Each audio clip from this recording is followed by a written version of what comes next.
This ice cream is apparently propitious, but how does an ice cream become propitious? Today we're going to find out why, and I'm going to show you how to make this at home without an ice cream machine.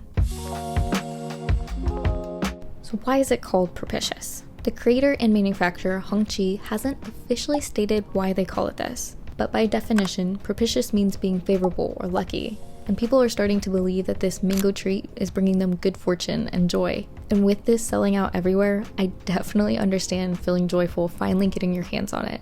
And if you can't find it, here's how you can make these good fortune treats at home. To start, let's see what the original version looks like.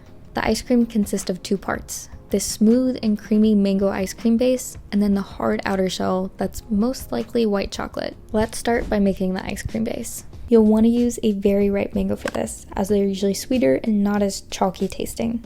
We'll blend this up to create a puree, and we want this to be super smooth, so I'm also going to put this through a strainer to get rid of any of those bigger bits that are still remaining. Now I'm going to portion out about 1/4 cup of this puree and then pop it into the microwave for about 30 seconds until it's warm.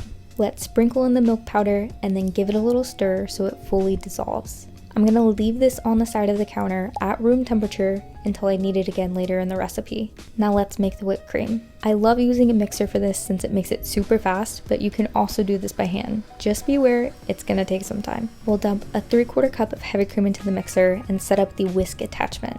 I'm going to let this whip up until it reaches medium to stiff peaks. Once this is finished, I'm going to get out another bowl and start to dump in the other ingredients. So we'll put in that cooled off mango mixture, the rest of the mango puree, and 7 ounces of sweetened condensed milk. Stir this until it's well combined, then start to fold the whipped cream into it.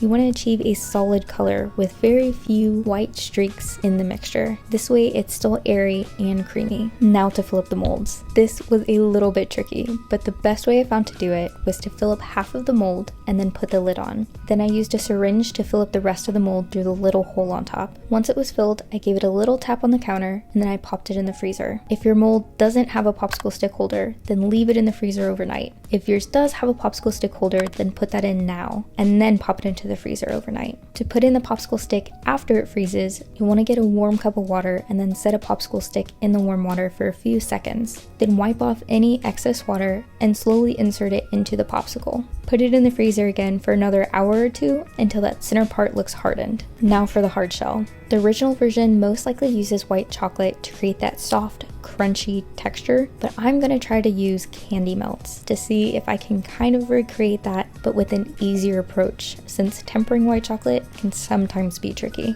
I melted this according to the directions on the package. My first attempt was to dip the ice cream into the candy melts.